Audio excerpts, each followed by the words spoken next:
un parcours hors norme d'un entrepreneur autodidacte. Le deuxième livre, l'art du trading des crypto-monnaies, que d'ailleurs beaucoup de jeunes ont acheté et que je vous invite aussi à prendre ce livre avec lequel vous allez vous faire beaucoup d'argent. Et le troisième livre actuellement qui cartonne au niveau de l'Afrique et à l'extérieur aussi. Et voici la cause de l'échec de la jeunesse africaine.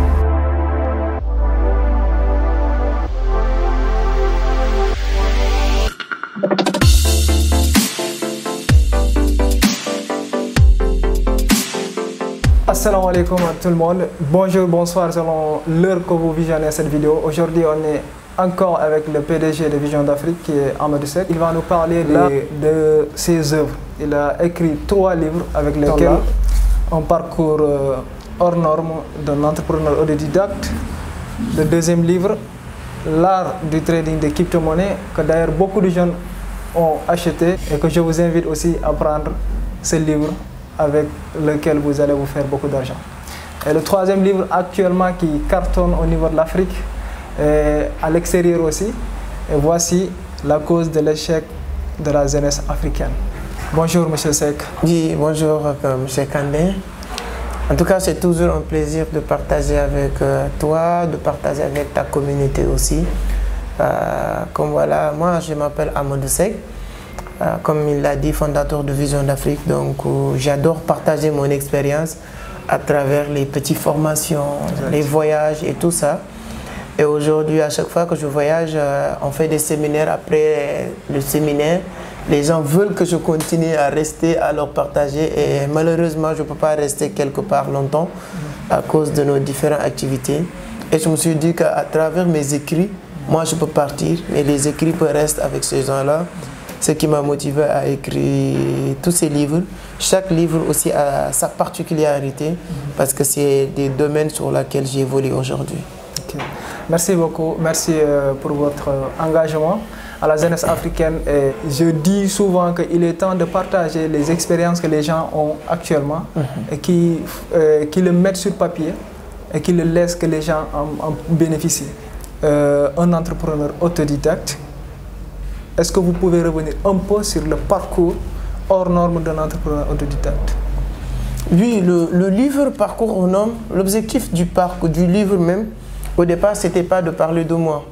Mais l'objectif, c'était de dire à tous les jeunes qui ont eu la chance ou l'occasion de le lire, de dire que si lui, il arrive à le faire, s'il parvenir à faire ce qu'il est en train de faire, moi, ça ne doit pas être une demande. Mais ça doit être une obligation. Exact. Et j'ai partagé mon expérience, mon parcours avec vraiment transparence. Que la plupart des informations que j'ai partagées ici, ce n'est pas des choses qui datent des siècles, mais c'est 2007, 2008, 2009, 2010 que je partage tout ce que je fais, les business basiques que j'ai eu à faire, comment, voilà, d'où je viens pour faire tout ça. Et j'ai dit clairement sur le livre, comme j'ai écrit, comme on dit, les paroles s'envolent, les écrits restent. Exact. Je peux venir vous dire que j'ai fait bac plus 10. Et partir demain, je reviens pour vous dire que ah non, c'était juste pour taquiner les gens. Mais quand j'écris, je suis obligé de dire la vérité. Exact. Et la vérité, c'est de commencer par dire que je suis né dans une famille très modeste. Voilà, parce que quand tu parles de parcours, il faut commencer au commencement, au début. Exact. Je suis né dans une famille très modeste. Voilà, les gens souffraient vraiment. Jusqu'à aujourd'hui quand même, on arrive à faire des petits pas qui permettent à cette famille de sortir dans cette souffrance. Alhamdulillah.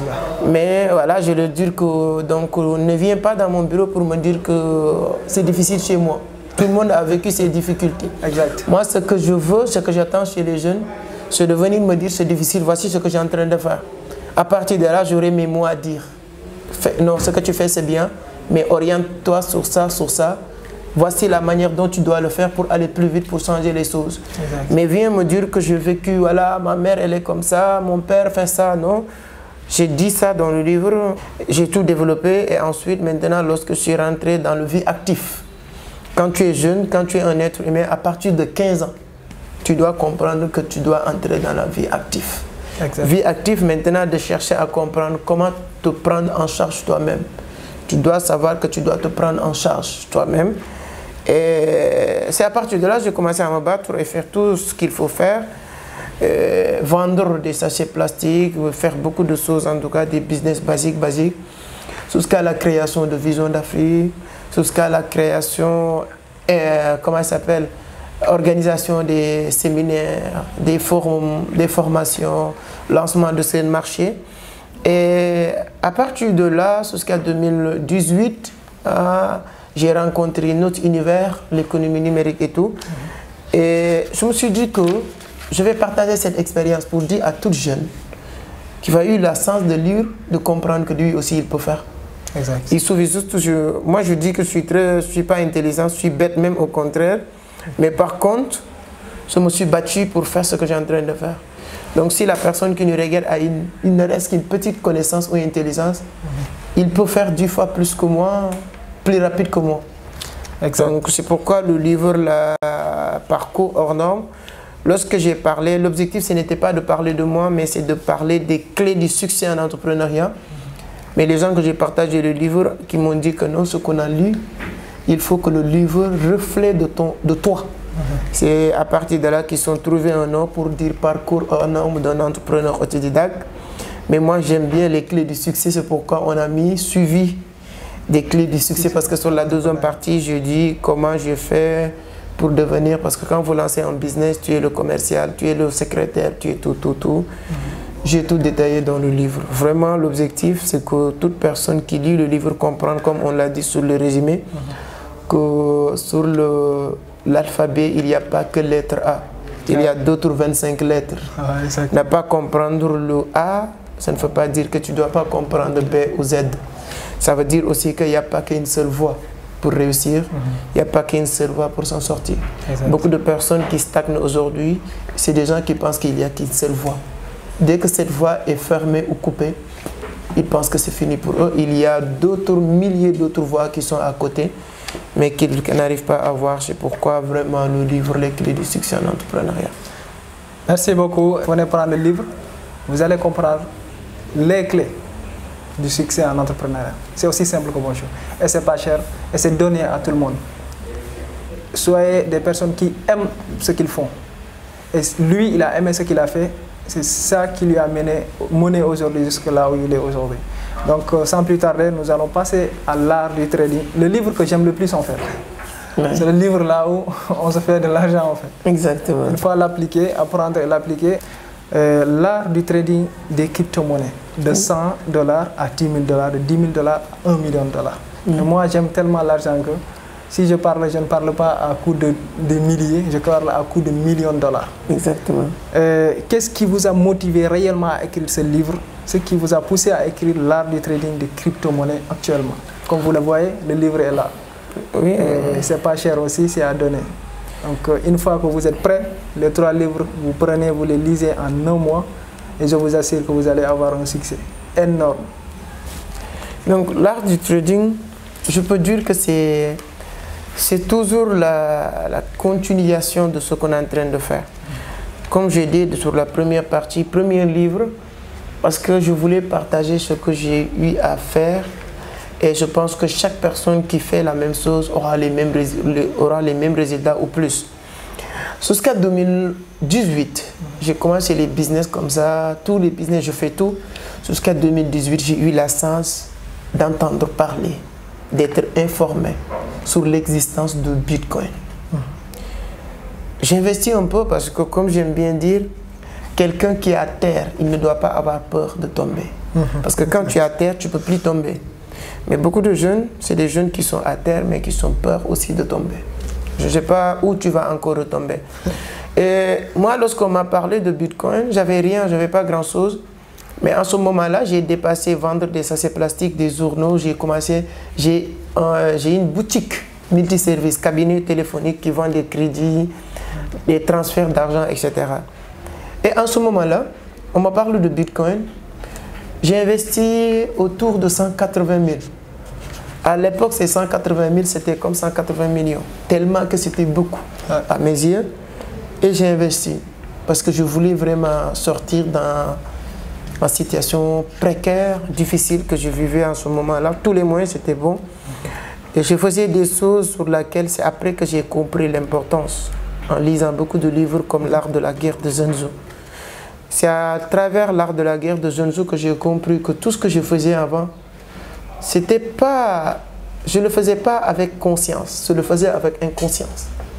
Parce que les gens ne comprennent pas que notre inconscient est 10 millions de fois beaucoup plus puissant que le conscient. Le conscient ne peut pas apprendre ou bien ne peut pas retenir 10 choses à la fois. Le conscience, là où on fait la vidéo, ton conscience peut regarder la caméra, peut prêter attention sur les 3 livres qu'on est en train de parler, qu'on se prête attention entre nous, c'est ça le conscience. L'inconscience, c'est ça qui prête attention sur des choses que tu ne peux même pas imaginer. C'est-à-dire que de réfléchir, de penser de ce qui passe, ce qui s'est passé l'année dernière, qui va se passer l'année prochaine. Donc c'est-à-dire de faire des choses, même si tu as peur de faire, tu vas le faire avec l'inconscience. C'est avec le livre de l'art de la guerre de Sun Tzu que j'ai vraiment compris ça, parce que lorsqu'on m'a parlé d'investir sur Bitcoin, moi je n'investissais pas avec le conscience, j'investissais avec l'inconscience. Quelques temps plus tard, cet investissement m'a rapporté ce que le business que je fais ne m'a pas rapporté plus de 1 ou 2 ou 3 ans. Donc à partir de là, le conscience maintenant peut réfléchir. Ah, si ça te rapporte ça, pourquoi pas? En tout cas, bref, j'ai fait beaucoup de choses avec la crypto depuis 2018. J'ai jamais, voilà, j'ai mis le pied dans cette affaire. Vous avez appuyé sur l'accélérateur? Oui, j'ai continué jusqu'à que ce business a pris une part plus importante, je ne dirais pas de mon business, mais de ma vie. Et j'ai compris beaucoup de choses avec la crypto. J'ai fait beaucoup de choses avec la crypto. J'ai changé beaucoup de choses dans ma vie avec la crypto. Et moi, en connaissant d'où je viens, être sûr qu'il y a beaucoup de jeunes qui sont aujourd'hui dans le même galère que j'étais il y a 5 ans, ça devient une sacerdoce pour moi de faire ce qui est à ma disposition. Exactement. Pour que ces jeunes-là sortent dans ce ghetto-là. De leur tendre la main, peu importe les moyens que je vais utiliser. C'est en ce moment que je me suis dit que la crypto-monnaie peut être un issue d'échappatoire de la pauvreté pour la jeunesse africaine, en mettant 1000 francs, en mettant 10 000, en mettant 20 000, et peut-être du jour au lendemain, tu peux te retrouver avec beaucoup d'argent. Mon rôle, mon devoir, c'est de faire de telle sorte que ces jeunes-là aient l'accès à l'information. Je commençais par partager des vidéos sur YouTube. C'est pas bien fait, la manière d'expliquer n'est pas bonne. Mais tout ce qui comptait à l'époque, ou bien pour moi jusqu'à aujourd'hui, c'est que les gens aient l'information. Et on dit qu'au XXIe siècle, celui qui détient l'information, détient le pouvoir. Il faut que je donne l'information. La manière dont je vais le donner, ce n'est pas important. Toi, si tu es intelligent, prends l'information, prends ce qui est bien et tu l'utilises utilement. Et avec le temps, je vois que beaucoup de personnes, en moins d'une année, 2 ans, des milliers et des milliers de personnes se retrouvent à me dire merci de nous avoir partagé ces informations. On veut vous inviter à la télé, la radio, dans les séminaires, dans les universités. On veut que les informations que tu es en train de donner, tu le partages le maximum possible. Je me suis dit que c'est important. Et lorsque j'ai commencé maintenant à aller dans ces invitations de radio, de télé, d'université, les gens ne veulent pas que je rentre. Parce qu'ils veulent qu'on continue à parler. Je me suis dit que, comme on dit, les paroles s'envolent, les écrits restent. J'écris des choses qui peuvent rester. Quand je viens dans un séminaire qu'on m'a invité, dans une rencontre, tout ce que j'ai écrit ici est plus puissant qu'un séminaire de 8h à minuit. Pourquoi? Parce que quand je viens dans un séminaire de 8h à minuit, je dis ce qui me vient à l'esprit, automatiquement. Je partage ça. Par contre, dans ce livre, ça m'a pris des mois et des mois, pour ne pas dire années, pour l'écrire. Donc, pour avoir un séminaire sur lequel je vais détailler tout ça, il faut des années. Chaque fois que je viens, il y a des choses qui vont m'échapper, etc., etc. Voilà le but, en tout cas, du livre.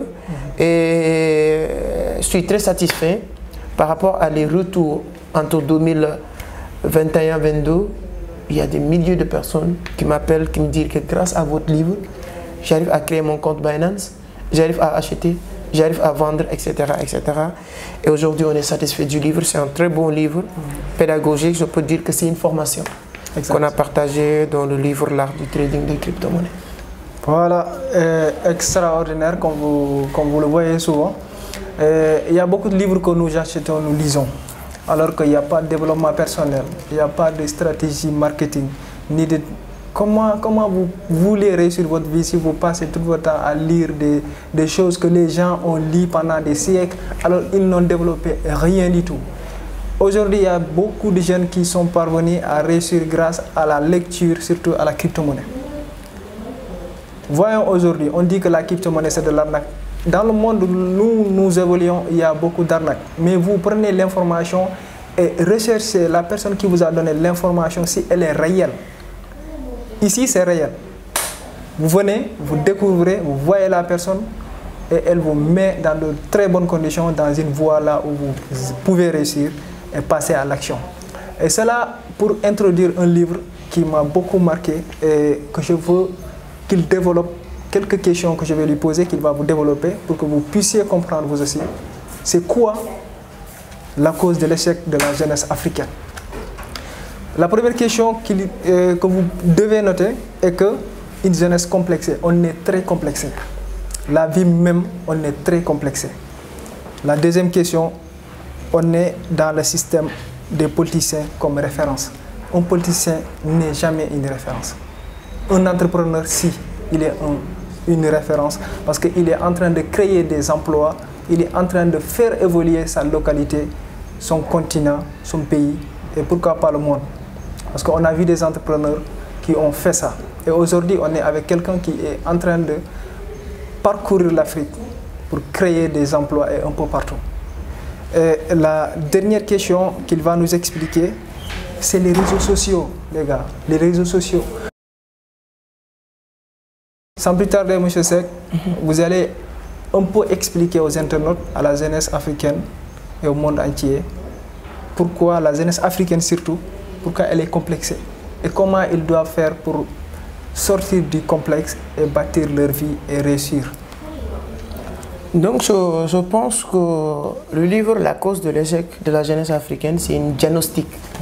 Donc j'ai eu la chance de fréquenter beaucoup de pays, me permettre de faire un petit diagnostic sur ce qui retarde, qui bloque la jeunesse africaine. Et comme vous l'avez dit, la complexe fait partie. Parce que quand tu parles des pays anglo-saxons, des pays anglo-saxons africains comme Angola, Rwanda, Ghana, mais si tu veux, tu peux aller plus loin, aux États-Unis, etc. Tu vois des fils ou des filles des ministres. Dans les vacances, ils vont aller travailler dans les restaurants comme serveuses. Des fils des ministres ou des députés ou des milliardaires. Période de vacances, leurs parents, ils sont une grande entreprise qu'ils peuvent venir assis dans un bureau, mais on leur envoie dans les restaurants pour qu'ils travaillent en tant que serveuses.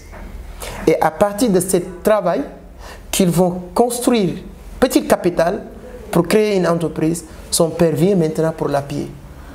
C'est comme ça qu'on éduque les enfants des autres pays anglo-saxons. Nous, dans nos pays, je ne dis pas quelqu'un qui est milliardaire, mais tu vois quelqu'un que son père se bat matin, midi, soir pour qu'on mange. Il faut que son père travaille aujourd'hui pour qu'on mange aujourd'hui. Pour manger demain, il faut que son père travaille demain. Il est en vacances. Si vous le dites travailler dans un restaurant comme serveur, c'est comme si que tu l'as insulté. Il prend ça comme insulte. Il y a énormément d'exemples sur la complexité des jeunes qui fait partie de leur blocage. Un jeune africain, surtout francophone, qui termine ses études, soi-disant master, licence et tout, 90% se disent qu'il n'y a pas de boulot. Il devait dire qu'il n'y a pas les boulots que je veux. J'ai un jeune Guinéen qui est dans mon quartier. Il s'appelle Lamarana. Je suis très fier de ce jeune. Moi, je le connais il y a 2 ans. Il vendait des sachets de l'eau glacée.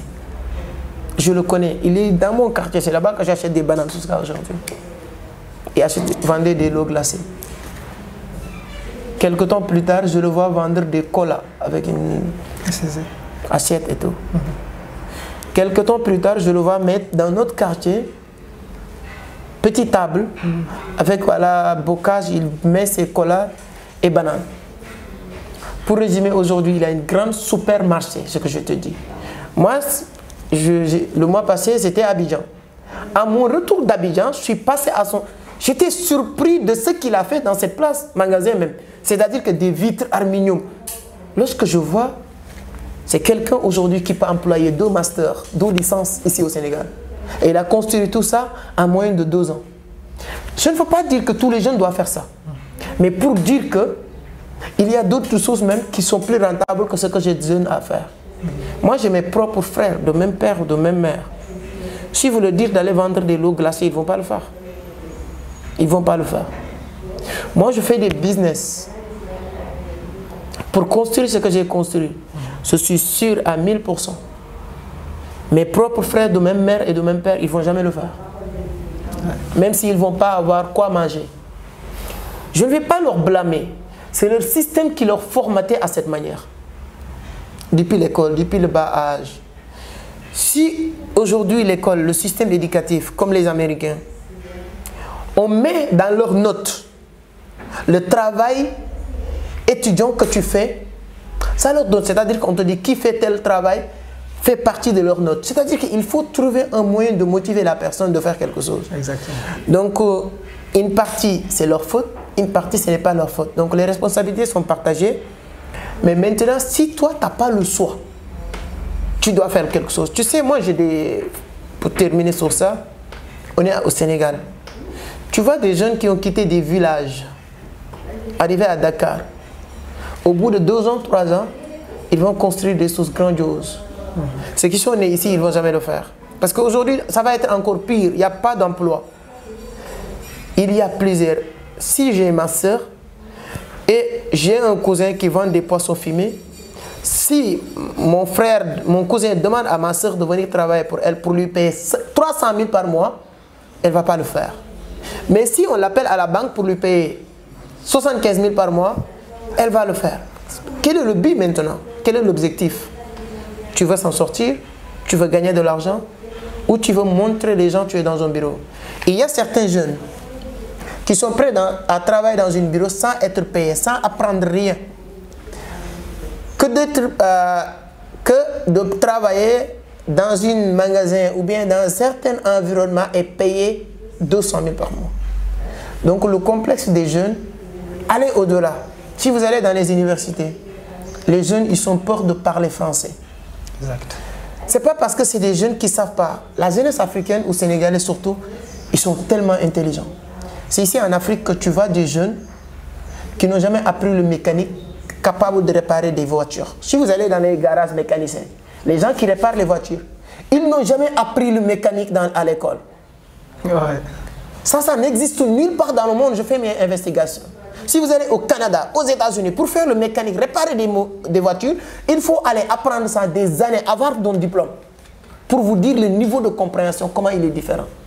Mais quand tu es à l'école, avec tes camarades, tu dis, au lieu de dire le, tu dis là, avant même de terminer la phrase, tout le monde se met à se rire, rigoler, à rire et tout ça. Okay. La personne, prochaine fois, même s'il a envie de parler, il ne va pas faire parce qu'il va calculer dans sa tête si je dis encore le ou là, ainsi de suite, ainsi de suite.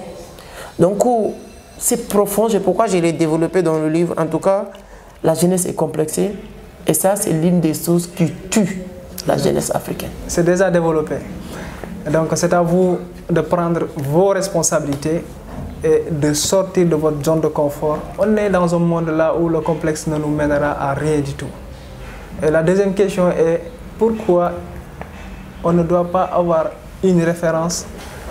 Si tu prends un pays comme le Sénégal, depuis 1960 jusqu'à aujourd'hui, il n'y a que 4 personnes qui sont devenues présidents de la République. Donc plus de 100 ou 200 000 personnes sortent chaque année à l'université. Il faut qu'on dise ces jeunes-là la vérité, que tous, ils ne pourront pas devenir tous présidents. C'est impossible. Ils ne pourront pas devenir tous des ministres. Donc, mais en leur faisant croire que la seule voie qu'il faut prendre pour devenir quelqu'un, c'est de suivre les politiciens. C'est ça qui me met un peu mal à l'aise.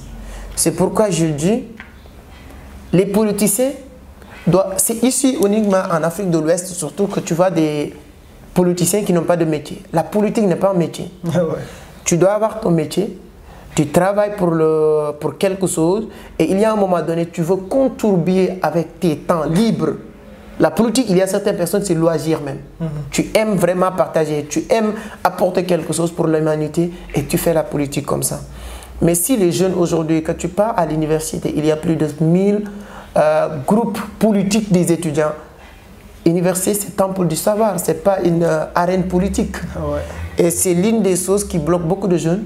Et la manière dont maintenant les politiciens font la politique n'est pas une référence. Donc il y a beaucoup de points, beaucoup de non-dits qui fait que moi, je n'aime pas les politiciens. J'aime la politique, mais je déteste les politiciens d'aujourd'hui. C'est pourquoi il y a beaucoup de jeunes aussi qui doivent s'engager pour changer les choses. Voir la politique autrement. Entreprendre autrement, voilà. Voir la politique autrement. Exactement. Se comporter autrement. Exactement. Exactement. Voilà, c'est ça qui va nous mener au succès en ayant conscience de ce qui se passe actuellement, que ce soit dans nos locaux, dans nos pays, dans notre continent, un peu partout dans le monde.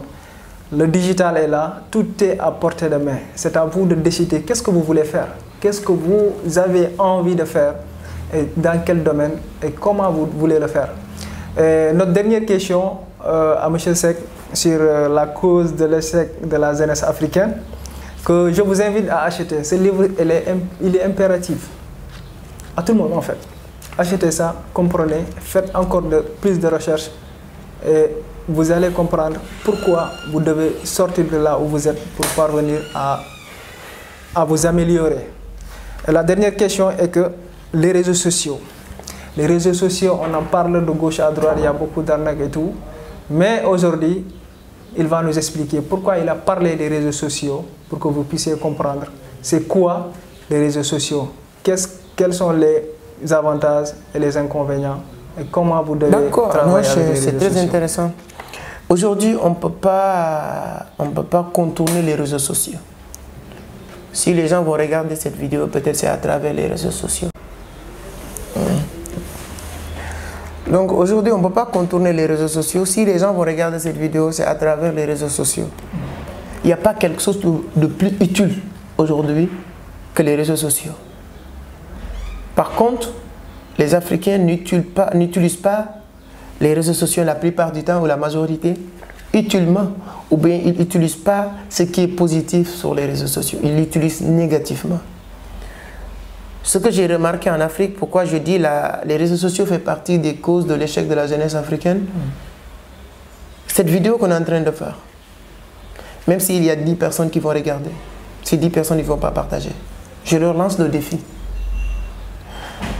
Mais ces mêmes 10 personnes, s'ils regardent une vidéo où on est en train de me montrer nu pour dire qu'on a vu, ouais, tu connais Seck, même s'il ne me connaît pas. On l'a vu avec une fille. Tous ces 10 personnes vont le partager avec 10 personnes, qui vont partager avec 10 personnes. C'est rare, je peux vous dire que les gens qui vont regarder cette vidéo, il n'y a qu'une infime partie qui vont regarder jusqu'à 7 niveaux. Les autres, ils vont regarder juste une partie. S'ils vont regarder. Par contre, quelqu'un qui allume son caméra ou bien son téléphone sur les réseaux sociaux, de 8h à 18h, de 17h à 20h, pour faire qu'insulter quelqu'un, toutes ces personnes qui te disent qu'ils n'ont pas le temps de regarder quelque chose de positif, mais à ce moment-là, ils auront le temps de regarder tout ça. Les gens aiment détruire la vie des gens à travers les réseaux sociaux. Si vous allez en Chine, si tu es élève, tu n'as que 40 minutes pour utiliser TikTok par jour. Ça suffit largement. Les Africains passent toute leur journée à se divertir. Ils ne comprennent pas la notion de divertissement. Divertir, c'est-à-dire que tu as fait beaucoup de choses. Maintenant, tu as besoin un peu de temps pour se décompresser. Mais eux, ils vont prendre beaucoup de temps pour divertir. Maintenant, peu de temps pour travailler. Il n'y aura pas de productivité alors. Dans la vie, tu ne peux pas s'amuser après aller travailler. Tu vas travailler, aller s'amuser. Les Africains, la plupart du temps, avec les réseaux sociaux, c'est comme ça. Sur chaque 1000 personnes que tu prends, qui utilisent 24 les réseaux sociaux, il n'y a que moins de 1% qui utilisent les réseaux sociaux positivement pour faire du business, proposer un service, aider les gens à apprendre quelque chose de nouveau. C'est uniquement 1%. Et aujourd'hui, les réseaux sociaux sont faits pour nous permettre d'apprendre, pour nous permettre de partager, pour nous permettre de faire énormément de choses positives, mais tel n'est pas le cas en Afrique. C'est pourquoi je considère les réseaux sociaux, il y a beaucoup de points que j'ai développés, qu'il fait partie des causes de l'échec. Comme j'ai dit sur le premier livre, quand vous lisez ce livre-là, tu as lu quelque chose de 10 ans. Voilà, ce que j'ai écrit aussi, tout sur les réseaux sociaux, ce n'est pas tous dans ma tête, mais dans le livre, j'ai beaucoup développé les points par point, des éléments que je pense que ce sont les causes de l'échec de la jeunesse africaine. Voilà, merci beaucoup à vous. N'hésitez pas de partager parce que ce sont des expériences qui ont été mises sur papier et qu'on vous partage tous les jours. Mais aujourd'hui, on a compris que la procrastination, ça ne mène à rien du tout. Pour terminer, M. Seck, quel est le conseil que vous allez donner à la jeunesse pour qu'il puisse avancer et aller au-delà de ses limites? Bon, le conseil, c'est essayer d'être un homme positif, arrêtez de procrastiner et apprenez. J'ai compris sur ces derniers temps que c'est la connaissance qui nourrit la richesse et le pouvoir. Et ne laisse personne avoir le pouvoir de vous dire que tu n'es pas capable de faire. Il ne faut jamais laisser quelqu'un le pouvoir de vous dire que tu n'es pas capable. Exact. Voilà. Tu peux ou tu ne peux pas n'a pas d'importance. Ce que tu crois, c'est ça qui est important. Si toi tu dis que tu peux, tu pourras. Si tu dis que tu ne pourras pas, tu ne pourras jamais le faire. Exact. Donc la possibilité de faire ne vient pas de l'extérieur, mais ça vient de l'intérieur. Ça vient de soi-même. Exactement. Vous avez entendu ces Français, ils parlent le français plus que moi-même aujourd'hui. Alors qu'il n'a jamais fait l'école française. L'école coranique talibé à entrepreneur à succès. Les gars, it's time to work. Wake up to work. Changer la mentalité et arrêter de procrastiner. Nous, on vous donne tout ce que vous avez besoin parce qu'on vous aime et on veut qu'on se développe ensemble pour que nous bâtissions quelque chose en Afrique et que nous puissions se développer.